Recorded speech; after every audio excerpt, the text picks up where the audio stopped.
On this channel, I want to be brutally honest as much as I can. So, you're in for a treat today. I'm going to keep it real. Living in Latin America is my reality. So, if things I say about Latin America, if people in the United States are the same way or even more that way, that doesn't matter because I'm talking about my experience in living mostly in Latin America over the last 20 years. So I first came here in 2008, been here ever since with the exception of 4 years that I lived in the United States. And one thing I've noticed is that people are very superficial. That's not to say that they're any more superficial or any less superficial in the United States. In a lot of ways, in the United States, it's hard to generalize because there's so many subcultures. You kind of live in a bubble. So the people that know you really know you and they cut you slack. But in Latin America, there's more interference with the neighbors, I think, more gossip. But I just have to say this, it's not meant to in any way compare how it is in the United States. Obviously, I think that the perks for living in Latin America, in spite of it all, outweigh whatever negatives. And that's why I'm here. And that's why I choose to stay here in Ecuador. I did live in Peru for a few years. I didn't like it. Ecuador is for me. But the people can be very superficial, especially when you bump up against things like their prejudices. So I'm going to give some examples. And it might seem like small things, but it affected me in a lot of ways. So, including a couple experiences that actually then caused me to say I'm going back to the United States in 2013. So I had an apartment where I was living at in 2013, and I was smoking a little weed. I admit it. I consider weed to be a vice along the lines of alcohol or smoking tobacco. And a lot of people think I'm pro-marijuana because I'm pro-hemp. But I view marijuana as a distraction from the really important issue of industrial hemp.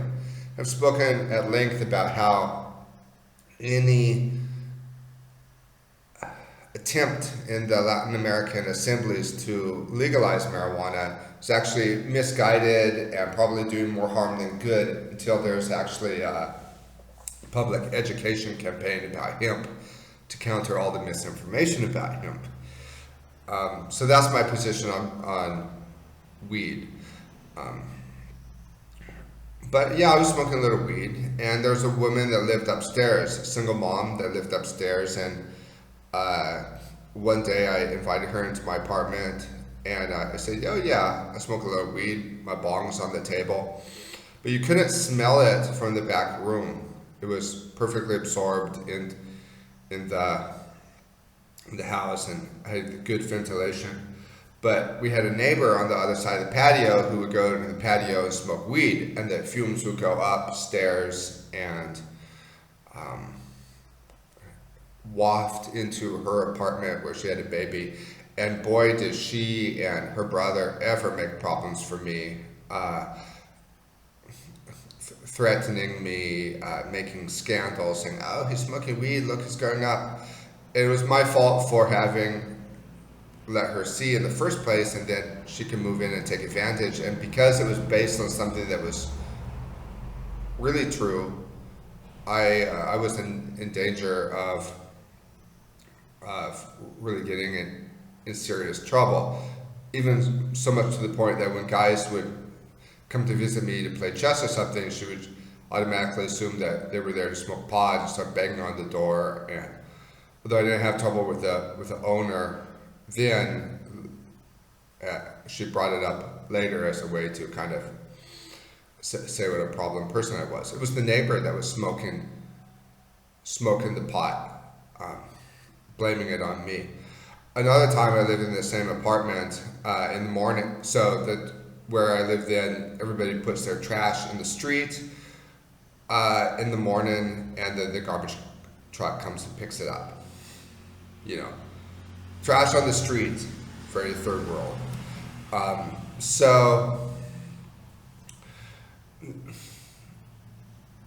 And actually, yeah, there's a lot more I could say about that.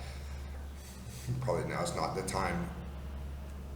We'll come back to that in a moment. But there was a morning when I came out and somebody had left a bunch of loose trash in front of our door, just littering. It was like they literally emptied a plastic bag of the trash and just left it there. Nothing in particular. So all the trash is in the street in front, waiting to be taken away. And so I just take the loose trash up, gather it up in my hands and throw it in the street. And one of the neighbors, he sees me just do this action. He tries to block me and he says, "Hey, how bad of you just to leave your trash in the street?" And he tried to keep me from going back, blocking me. And that's how robberies start. Somebody blocks your path and won't let you go. And because I'm not the fighting type, I didn't punch him in the face. I probably should have, but started yelling, and I got really upset. I was yelling at him that he was a bastard, and somebody had left garbage on our street. And then they come at me and they blame me for making a scene. See, that's what I don't like, is when people just see part of something and 2 + 2 makes 5,000. So there's a lot of cases like that in Latin America where they don't care to investigate, especially when it bumps up against prejudices that they have. The funny thing I was going to say about the trash in the street is when the Corona circus hit in 2020, they were trying to weed out plastic bags in Ecuador, and even talking about making a plastic bag ban by 2025. That sure didn't happen, did it? So everybody was supposed to leave their trash loose in the trash cans, and then the garbage collector would come and pick up the trash cans and put it into the garbage truck, and that way we were supposed to stop using plastic bags. But when the Corona circus hit, they thought that could be a way to spread the so-called virus, so they went back to plastic bags, and they've been there ever since. And it's just like when they have these blackouts in Ecuador to save power. Now, because there's only battery-powered lamps and flashlights, not battery-powered. There's not battery-powered lamps and flashlights. There's only the rechargeable ones. So as soon as electricity comes back, everybody's charging their lamps and their flashlights, which only work for a little bit of time. So you're not actually saving electricity. There's a lot of these things to do with cancel culture and sustainable development. New York Times headlines, March 2020, cancel everything. You wind up maybe good intentions to be more green bump up against higher concerns, and then they cancel each other out. Just like feminism and Marxism are effectively dead because of these new ideologies like transhumanism, and Marxism is effectively dead on the ideological and on the parliamentary level because nobody stood up for workers' rights in 2020. Except the president of Nicaragua, Daniel Ortega. And he's really one of the chief, I would say, intellectual gurus of the left and of rights for working people. You don't think of Daniel Ortega as this great intellectual leader. I do. Does that make me a friend of Nicolas Maduro? I have no reason not to want to be a friend with Nicolas Maduro. Okay, so I've dated dozens and dozens and dozens of women over the last few years. I've also had a lot of these uh, different types of women in my classes as an English teacher. So I really have got to have probably over 100 conversations with different women from all walks of life, professionals, every type of woman you can imagine. And it's given me a lot of insight. That's one of the reasons women go out with me, because they know I'm just looking to get to know them, because even if it goes on to develop something more more serious, many times I hope it does, but it's still, I approach it the same from the beginning, like this is a time that's, you get to know each other.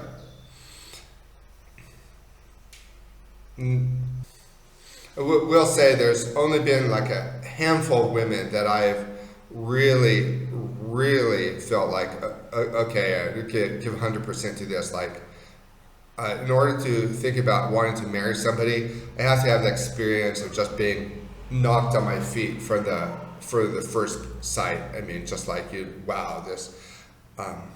And so a lot of people ask me, well, why are you still single? And I say, well, it doesn't just depend on me. Like, there's a lot of guys that would just jump into bed with whatever woman offers them this. But for me, it's, I'd rather hold out for someone that I really, really, really like, or else that's the way I feel now, especially having gone through some bad experiences, you know, but live and learn. But I've noticed something like they automatically assume, and this assumption, it's not spoken, but it's always there. It's not all the time, but a lot of the time. They assume that it's better in the United States, and that somebody must be automatically a little crazy to want to live in Ecuador. Now, the exception to that is women who maybe they have children that live in the United States, and they go every year for a few months, for a few weeks, and they know the reality, and they can't wait to get back to Ecuador. You know, they say, in Ecuador I have a chauffeur. In the United States, I couldn't have a chauffeur. In the United States, you have to pay $12 for a box of strawberries, and they like it better in Ecuador. They have more friends in Ecuador. So those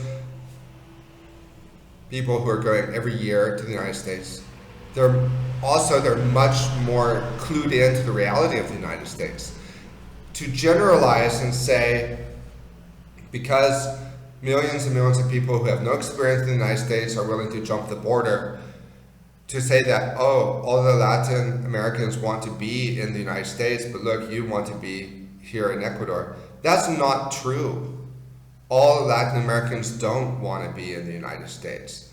And to take the experience of millions who don't know the reality of the United States, and they're going there for the first time and jumping the border, these are people that don't care about anything.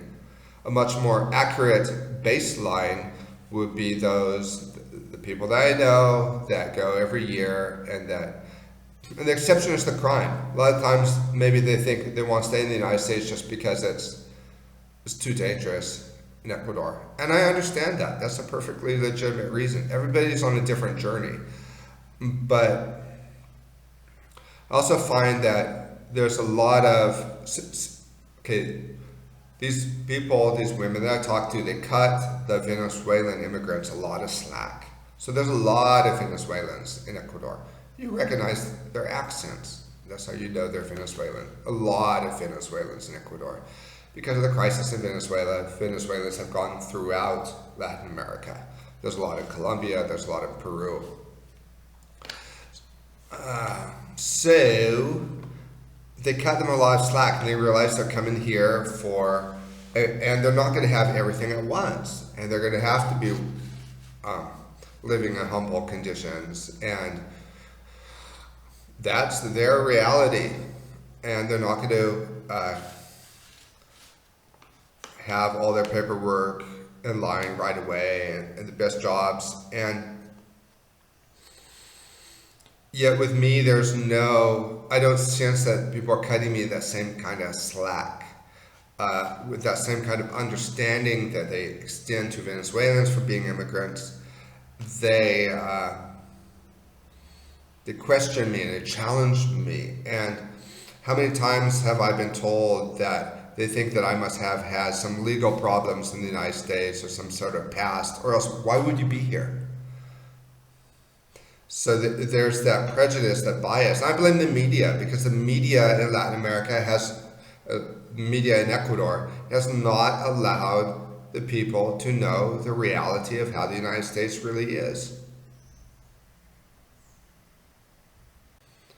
And I think one of the things that hardest for people in Ecuador to understand about the United States is that the United States is not just one culture. It's not culturally homogenous, even in the same way that England is not one culture. The United States is divided up into subcultures, and we don't have grand narratives. And it's very hard to generalize about what Americans think about something.